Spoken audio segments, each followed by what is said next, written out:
Welcome once again. This is Catholic Schools Week. During this entire week, we will celebrate the gift of Catholic education.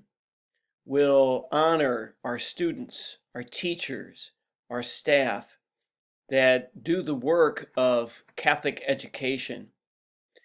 I myself am a product of Catholic schools, and I am deeply grateful, not just for the education that I received in reading and writing and language and history, but I'm also deeply grateful for the formation, the personal formation that I received that has helped make me into the person that I try to be.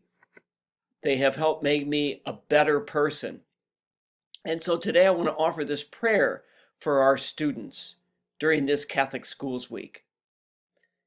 Let us pray. Christ, our teacher, you dwell deep within each of our students, in those who struggle academically and in those who excel, in those who seek attention by acting out, and in those who remain silent and try to hide from notice, in those surrounded by friends, and in those feeling lonely. Give us the grace to know your presence in each of them and to respond to their needs as you would to ours. Amen.